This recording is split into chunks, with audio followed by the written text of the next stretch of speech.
Professor Saurabh Malviya, जीत से तो आप गदगद होंगे ही, लेकिन यहां पर प्रधानमंत्री मोदी लगातार तीसरा दिन हो गया है। 3 दिन पहले बीजेपी मुख्यालय गए थे, तब कांग्रेस पर हमला किया था। लगातार हमला कर रहे हैं। एमएमसी भी कह रहे हैं कांग्रेस को, मुस्लिम लीगी, माओवादी कांग्रेस, और कह रहे हैं कि कांग्रेस के सहयोगियों को मैंने आगाह किया था। मैंने कहा था कांग्रेस एक बोझ है, कांग्रेस एक परजीवी है, वो आपके वोट बैंक को निगलकर वापसी करना चाहती है। कांग्रेस को लेकर इतने परेशान और बाकी इंडिया गठबंधन के सहयोगियों के लिए इतने परेशान क्यों हो रहे हैं, इतने चिंतित क्यों हैं? ठीक है, हराया उनको, और करारी हार दीजिए, या आग में घी डाल रहे हैं?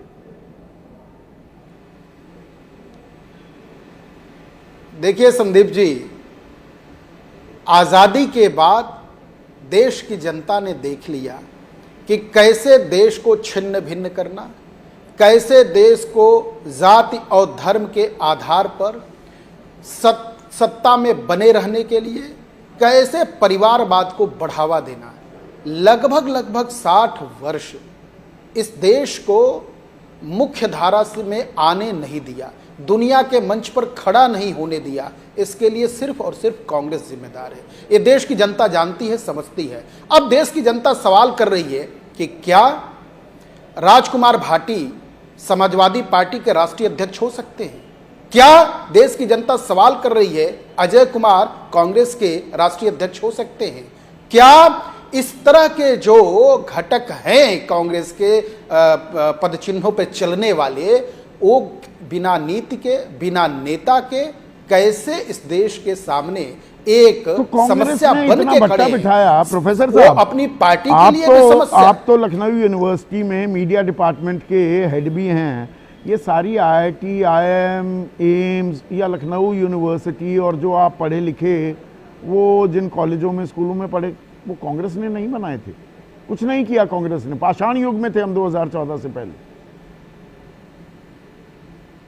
देखिए संदीप जी, निश्चित तौर पर भारत को जहां होना चाहिए, भारत के विकास की गति को, भारत की विकास की पंख को कतरने का काम परिवारवाद के लोगों ने किया। इस सच को जनता आईआईटी बने, इस सच को जनता मान रही है। और बिहार में विकास, इसरो बना नहीं बना, हरित क्रांति आई, श्वेत क्रांति आई, कुछ आया था? आप भी तो पढ़ लिख कर, या आप वो दिए की बाती में या लालटेन में ही पढ़ाई लिखाई की, 3 छप्पर के स्कूलों में और कॉलेजों में? नहीं संदीप जी, आपकी बात से हम भी सहमत हैं। आप बिल्कुल सही कह रहे हैं। अरे जीवन है तो भोजन मिलेगा ही मिलेगा। हाँ। लेकिन क्या वह भोजन, जैसे 80 करोड़ 81 लाख, 80 करोड़ 35 लाख लोगों को मिल रहा है ना 5 किलो अनाज, बाकी वो साधन संपन्न है, पढ़े लिखे हैं, बस वो ऐसे ही दिया जा रहा है। ये आम बात है, कोई भूखों नहीं मरेंगे 5 किलो ना भी मिले अनाज तो। सर 60 वर्ष तक देश 60 वर्ष तक रहे हैं तो कुछ न कुछ तो करेंगे ही करेंगे। मैं उसकी बात नहीं कर रहा हूं। हाँ। लेकिन विश्व के मंच पर आप इतने चिंतित क्यों हो रहे हैं? विश्व के मंच पर भारत आर्थिक विपक्षी दलों के लिए इतने चिंतित क्यों? ये परजीवी है, ये खा जाएगी, ये वापसी करना मैं उसी बात पर मूल मुद्दा तो मैं उसी बात पर आ रहा हूं। मैं मूल मुद्दे पर आ रहा था, बहुत बिल्कुल अंत में मैं उसी को से समापन करता। लोकतंत्र को खोखला करने के जिस साजिश षड्यंत्र के साथ कांग्रेस ने लगातार अपना नैरेटिव बना के काम किया, लोगों को सच्चर कमेटी इसका परिणाम है, आप देखते ही हैं, जानते ही हैं। उससे आगाह करने का काम हो रहा है। अरे भाई जग जाओ, अभी भी सहयोगी उठ जाओ। आज कांग्रेस ने जो किया बिहार में, आपत्तिजनक क्या था सच्चर कमेटी में? सच्चर कमेटी में क्या था वो इतना आपत्तिजनक? देखिए मुसलमान, हाँ जी संदीप जी, सबका साथ सबका विकास क्यों नहीं कर किए कांग्रेस ने? इतने वर्षों तक क्यों नहीं की? उनके लिए तो बस एक ही वोट बैंक है। आप सत्ता में बने रहो, वोट दो, मजहबी ताने बाने बिगाड़ के रखो, लेकिन भारतीय जनता पार्टी ने सच्चर कमेटी आप दोबारा पढ़ लीजिए। और अगर मैं गलत बयानी कर रहा हूं, आपने एक दिन मेरे कार्यक्रम में दावा किया था नहीं, मेरी सरदार पटेल ने गोलवलकर को 3 चिट्ठियां नहीं लिखी, वो आपने दिखाया नहीं अभी। वो दिखा दीजिए। मैं फिर से सच्चर कमेटी पे कह रहा नहीं हूं। नहीं, चिट्ठी की बात नहीं कहा। मैं और आपने तो ये भी कहा सरदार पटेल स्वयंसेवक थे। बताइए बताइए बताइए। सच्चर कमेटी में अल्पसंख्यक का भी जिक्र है और संघ की गरीब पद्धति तबके, में है, जो गरीब और प्रार्थना करता पिछड़ों है, का भी स्वयंसेवक जिक्र होता है कि उनका संसाधनों पे पहला हक है। अच्छा, दीनदयाल उपाध्याय जी क्या कहते थे? इससे अलग क्या कह, यही तो दीनदयाल उपाध्याय जी भी तो यही कहते थे, अंतिम पंक्ति के आदमी को उसका सशक्तिकरण करना है, यही कहते थे ना।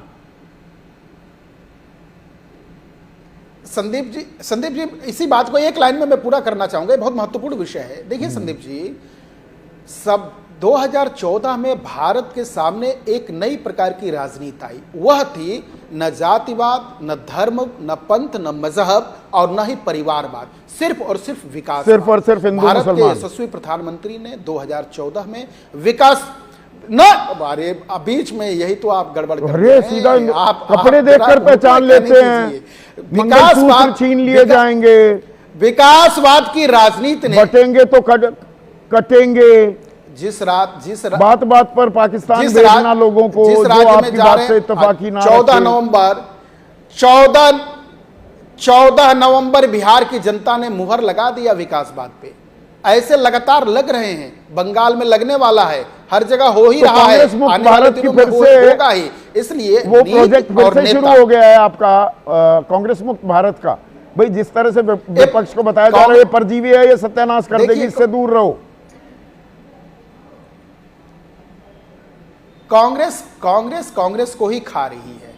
कांग्रेस दूसरे को क्या तो खाने दो ना, चिंतित क्यों है आप? रही है, आपका प्रोजेक्ट पूरा हो जाएगा अपने आप ही। तो खा रहे हैं ना हम कहां देश नहीं संदीप जी, देश की जनता के लिए, विकासवाद के लिए और लोक कल्याणकारी योजनाओं के लिए और राजनीति के माध्यम से सेवा के लिए भारतीय जनता पार्टी काम कर रही है। सेवा ठीक है। एक वो छोटी सी मैं क्लैरिफिकेशन चाहता था, एक मिनट। आपने सच्चर कमेटी की भी बात की। वो सच्चर कमेटी में जो कहा गया वही तो दीनदयाल उपाध्याय की सोच है, वो एकांत मानवतावाद उसमें। और जो सच्चर कमेटी में कहा गया कि जो हाशिए पर पड़े हैं, अल्पसंख्यक हैं, गरीब हैं, गुरबे हैं, पिछड़े हैं, उनका संसाधनों पे पहला हक होना चाहिए। कोई फर्क है क्या दोनों में? नहीं, दोनों में कोई फर्क नहीं है। सच्चर कमेटी की रिपोर्ट में भी मुस्लिम समाज का जो पूरा व्यू था भारत के अंदर कि मुस्लिम समाज किस कैटेगरी में खड़ा हुआ। हाँ। सच्चर कमेटी, राजेंद्र सच्चर जी ने वही रिपोर्ट दी कि मुसलमान आज भारत के अंदर कहाँ खड़ा है, गरीब गुरबा है, हाँ, पिछड़ा है, उसको कहाँ ले जाने की जरूरत है। पंडित दीनदयाल उपाध्याय जी का भी जो दर्शन था वो यही था कि भारत में जो अंत्योदय, अंतिम पंक्ति में खड़े व्यक्ति का भी विकास की मुख्यधारा में लाना चाहिए। बात बराबर ही है ना, दोनों वही बात कह रहे हैं ना, दोनों एक ही बात कर रहे हैं।